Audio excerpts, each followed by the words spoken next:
Hello Chin, how you doing? Just say how you're doing in like the comments or whatever. Anyone else who's watching this video who isn't Chinny, feel free to say how you're doing in the comments. This is a video I've made especially for Chinny, who came to see me and also take a look at my kit guitar that I made, and he is going to make a guitar like this. So this is my advice video for you, Chinny. So you told me that you're not going to actually do a painted finish on the top because you're going to carve it into a zombie. And I think that's a great idea, and also makes it a lot more simple because that's probably what took me the longest, is doing the top. I would say that for the neck and the back of the body, rather than spraying it like I did, you could save a lot of time and effort by just using oil. I know most of the videos I watch on YouTube, they recommend it for beginners, and I wish I'd have done it. It took forever, and yeah, doing this nitrocellulose top took forever. The most important thing, in my opinion, to get right on a kit guitar is getting the neck set up straight. So I'm going to show you a few tools that you need to do it well. The first thing I was going to show you was I had like a really long builder's level, which I used as a very long ruler just to check that the neck was straight. So you can adjust the straightness of the neck, like the bow of it, backwards or forwards using the truss rod adjuster, which in Les Paul is just underneath this cover here. So a proper luthier would use like a straight edge with notches where all the frets are, so they could measure that the wood itself is straight and ignore the frets.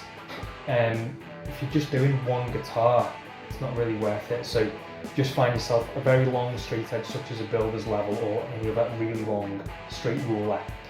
Adjust the truss rod till it's dead flat before you start work. Right, the next load of tools you need. You can buy these things in kits. Flip this around. So, this thing here is called a fret rocker. You put this against the frets, and you have three frets at a time. You can kind of like rock them to check, see if they're straight. And you can see it's got different widths. So as the higher you go up the neck, you can check that the three frets are level. So hopefully all mine should be level. And you can get these often in the kit with like stones or this kind of thing, so look out for those kind of deals. These here are fret leveling stones. Now you can get things which are much more professional, bigger, longer lasting, which like a pro luthier would recommend, but if you're just doing just one guitar, these are fine. I've actually done like about 3 or 4 guitars with these. I've got 2 stones I've written on this one. Other one is best. This is like the fine stone. Basically, don't need it. Just use the coarse stone, and then you can use that to get the frets level. Oh, I just remembered something else. It's not on my table. This was the tool I was going to tell you. This is a fret crowning tool. So this.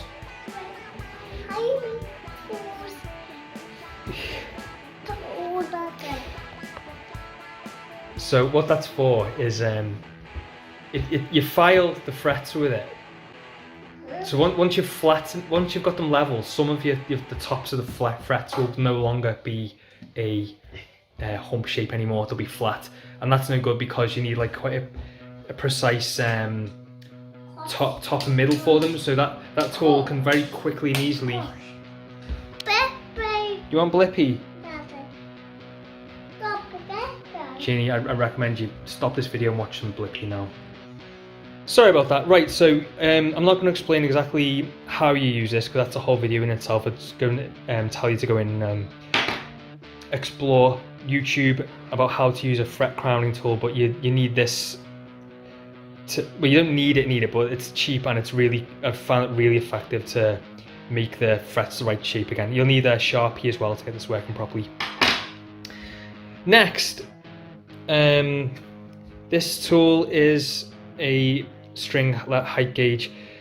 I've also got a really cheap one, and I found that the markings were off, so I'd say it's worth spending out on. This one was more like about £6 or £7. There was another one I bought for like £2, £3 or something, was basically useless. So I would recommend you spend out a bit on those. So the next thing I was going to talk about is the tools for the nut. So when you buy like a kit guitar, or maybe a brand new cheap guitar, probably the nut won't be set up at all. Like all the slots will be way too high. They'll just put straight in from the factory, and you need to lower down the height of the nut slots. You can do that using always get the tools. There's this tool which is awful. It's sold on eBay as like nut slot files, but it's also at the same time it's marketed as a nozzle cleaner for welding torches, which is I think what it's manufactured for. You can see it's like all bent. It took forever to do the guitar with this, and did a really bad job. Instead, I'd recommend these. It's a set of 3 nut files, and each side is like a different size, so the 3 files cover all 6 sizes on the strings. I've heard bad reviews of these, but for me they work fine. I'd use them if you were like a pro luthier doing like 3 guitars a week. These would be no good, but if you're doing just like 1 or 2 guitars, I think they're fine. Another little tool I've made is this. It's a builder's pencil which has been chopped in half, and what you can do with that, you can obviously with the strings off, if you drag this along here, it'll draw a line on the back of the nut, and that will show you exactly the height of where you need to file down to. But again, do watch other videos on that. It's like another whole video in itself, how to get the nut slot height proper. Another thing I'd say to consider, which I wish I'd have known about when I made my kit guitar, was getting a 0 fret. So you can do away with doing the nut filing completely and setting up if you just ditch the original nut that comes with it and buy what you call a 0 fret kit. They're about £20. I've got no experience with them, I've never actually seen one in real life, but it just puts instead of having a nut at the beginning, instead it's got another fret here, and then like another nut behind, which the height don't need to be so precise because the 0 fret's doing all the height for you. So definitely look into that when you're looking to buy your tools. Things here, I don't know what they're called, but you put those over the frets when you're polishing them to protect the wood. I've used the Dremel on mine, and a wire wool as well, to polish the frets, getting really good. So you might be able to get a kit with all these things in them. I don't know, they're only a few pounds each really, but it's definitely worth doing. Another product we got is this F1 oil, which you use on the fretboard. Just use it to clean it and get it looking nice. Another little tip: when you buy your kit guitar, your headstock will come with a sort of square shape to it, to the end, and I've like cut mine to this shape, and you can do whatever you like, but the offcut can be used to try different finishes on, because obviously it's the same as the rest of the guitar. If you're interested in any books on the subject, I've used this one a lot, Guitar Player Repair Guide. It's a big book. It covers absolutely everything you'd ever need to know. And I found the combination of this book and just YouTube channels good resources. Recommend... What's up, Axel? Is it the biscuits? Alright. Yeah, I was saying, combination of that book and hundreds of YouTube channels has helped me. And I suppose I'd recommend most Crimson Guitars channel. They've got hundreds of videos, and it's all from a guitar workshop, which is brilliant resource. So in the end, I don't really have any regrets about how I made the guitar. Although for my next guitar, there's a few things I will do different. So I definitely won't bother with a nitrocellulose spray finish. It's way too time consuming, too messy for the house, worse for the environment. I'll definitely just stain it with ink and then oil over the top.